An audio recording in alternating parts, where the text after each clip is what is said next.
जय श्री कृष्णा। पौष पूर्णिमा व्रत कथा। आज आपको इस वीडियो में कथा सुनाएंगे पूर्णिमा व्रत की, जो कि पौष महीने में पड़ रही है। तो आइए कथा को प्रारंभ करते हैं। पौष पूर्णिमा व्रत कथा। द्वापर युग में एक बार यशोदा मैया ने श्री कृष्ण से कहा कि तुम तो पूरे संसार के पालन करता हो, आज तुम मुझे कोई ऐसा व्रत बताओ जिसके करने से किसी भी स्त्री को विधवा होने का भय न रहे और जिससे मनुष्य की सभी मनोकामनाएं पूर्ण हो। तो श्री कृष्ण बोलते हैं, हे माता, आपने बहुत ही सुंदर प्रश्न पूछा है। मैं आपको इसके बारे में विस्तार पूर्वक बताता हूँ। सौभाग्य प्राप्ति के लिए महिलाओं को 32 पूर्णमासियों का व्रत करना चाहिए और जिससे इनकी सभी मनोकामनाएं पूरी होती हैं और इन्हें सौभाग्यवती होने का आशीष मिलता है। अब मैं आपको इससे जुड़ी हुई कथा सुनाता हूँ। इस भूमंडल पर एक अत्यंत प्रसिद्ध राजा चंद्रहास से पालित अनेक प्रकार के रत्नों से परिपूर्ण कातिका नाम की एक नगरी थी। वहां पर धनेश्वर नाम का एक ब्राह्मण रहता था और उसकी स्त्री अति सुशीला और रूपवती थी। दोनों ही उस नगरी में बड़े प्रेम के साथ रहते थे। घर में धन धान्य आदि की भी कमी नहीं थी, लेकिन उसको एक बड़ा ही दुख था कि उसकी कोई संतान नहीं थी। इस कष्ट में वह अत्यंत ही दुखी रहते थे। एक दिन एक बड़ा तपस्वी योगी उस नगरी में आया। वह योगी उस ब्राह्मण का घर छोड़कर अन्य सब घरों से भिक्षा लाकर भोजन किया करता था, लेकिन रूपवती से भिक्षा नहीं लिया करता था। एक समय वह किसी अन्य घर से भिक्षा लेकर गंगा के किनारे पर जाकर भिक्षान्न को प्रेम पूर्वक खा रहा था।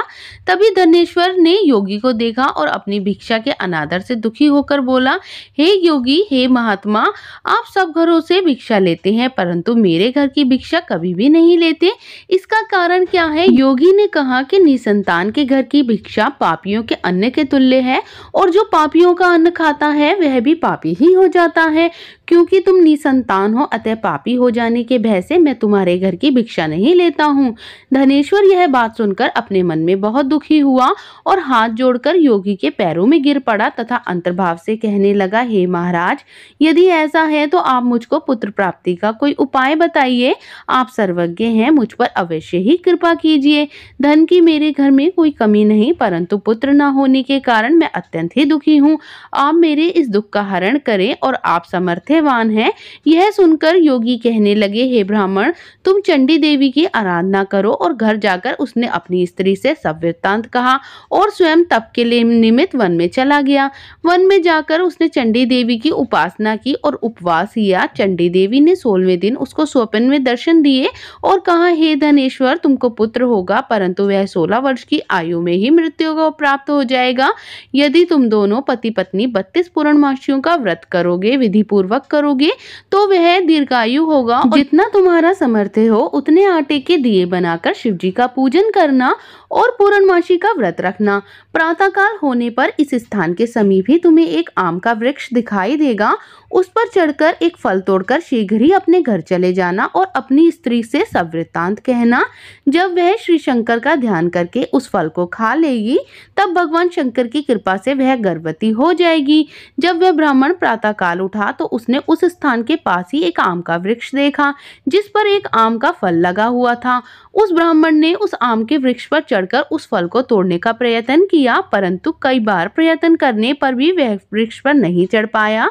तब उस ब्राह्मण को बहुत चिंता हुई और वह विघ्न विनाशन श्री गणेश जी की वंदना करने लगा और बोला, हे दयानिधि, आप अपने भक्तों के विघ्नों का नाश करके उनके मंगल कार्यों को सिद्ध करने वाले हो, दुष्टों का नाश करने वाले हो, रिद्धि सिद्धि देने वाले हो।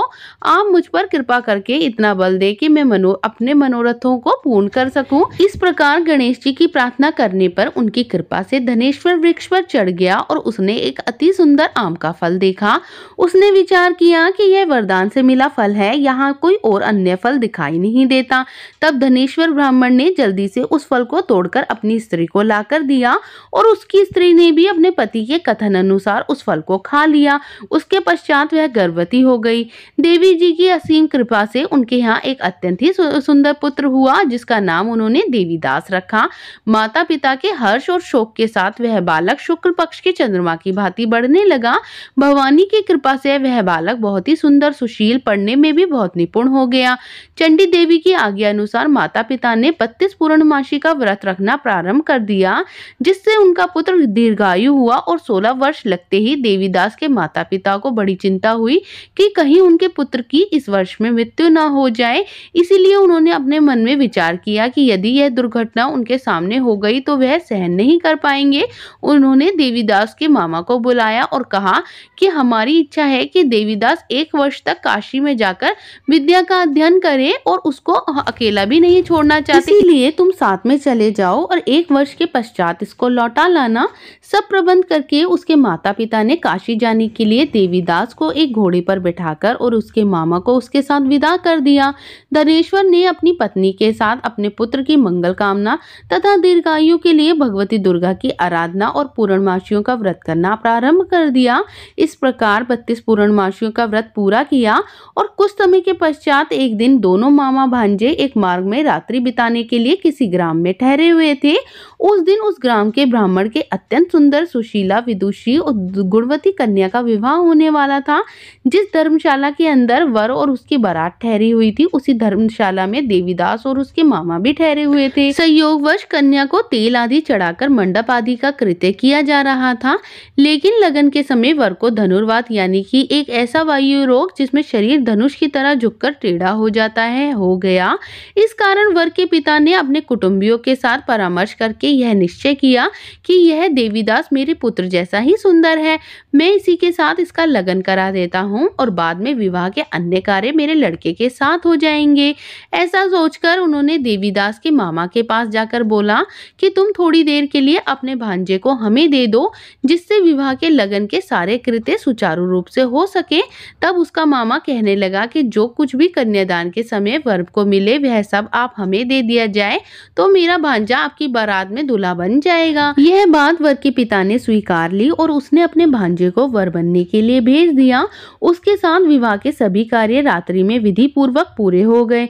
पत्नी के साथ लेकिन वह भोजन ना कर सका, क्योंकि वह सोच में पड़ गया कि ना जाने यह कैसी स्त्री होगी, और यही सोचते सोचते उसकी आंखों में आंसू आ गए। तब वधू ने उससे पूछा कि क्या बात है, आप इतने उदासीन और दुखी क्यों दिखाई दे रहे हो। तब उसने वे सब बातें जो वर के पिता और उसके मामा के बीच में हुई थी उसको बतला दी। तब कन्या कहने लगी, मैंने देव, ब्राह्मण, अग्नि सबके सामने आपको अपना पति बनाया है, इसीलिए आप ही मेरे पति हैं। मैं आप ही की पत्नी रहूंगी, किसी अन्य की कदापि नहीं। तब देवीदास ने कहा, ऐसा मत करिए, क्योंकि मेरी आयु बहुत कम है, इसके पश्चात आपकी क्या गति होगी, इन बातों को अच्छी तरह से विचार लो। परंतु वह दृढ़ विचार वाली स्त्री थी। वह बोली, आपकी जो गति होगी वही मेरी गति होगी। हे स्वामी, आप उठिए और भोजन करिए, आप निश्चय ही भूखे होंगे। इसके बाद देवीदास और उसकी पत्नी दोनों ने ही भोजन किया तथा शेष रात्रि वह सोते रहे। प्रातःकाल देवीदास ने अपनी पत्नी को 3 नगों से जड़ी हुई अंगूठी दी और एक रुमाल दिया और बोला, हे प्रिय, इसे लो और संकेत समझकर स्थिर हो जाओ। मेरा मरण और जीवन जानने के लिए एक पुष्प वाटिका बना लो, उसमें सुगंधित वाली एक नवमालिका लगा दो। इसको प्रतिदिन जल से सींचा करो और आनंद के साथ खेलो, कूदो और उत्सव मनाओ। जिस दिन जिस समय मेरे प्राणों का अंत होगा ये फूल सूख जाएंगे और ये जब हरे हो जाएं तो जान लेना कि मैं जीवित हूँ। यह समझाकर वह चला गया और प्रातःकाल होते ही वहां पर गाजे बाजे बजने लगे।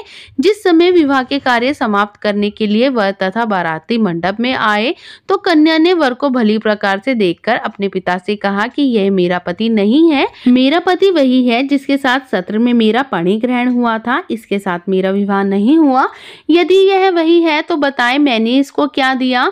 मधुपर्क और कन्यादान के समय मैंने कुछ आभूषण दिए थे, यह उन्हें दिखाए, और रात में मैंने इसके साथ कुछ गुप्त बातें भी कही थी, यह वह भी सुनाए। पिता ने उसके कथन अनुसार वर को बुलवाया गया और कन्या की यह सब बातें सुनकर वह कहने लगा कि मैं कुछ भी नहीं जानता। इसके पश्चात वह लज्जित होकर वहां से चला गया और सारी बारात भी अपमानित होकर वहां से लौट गई।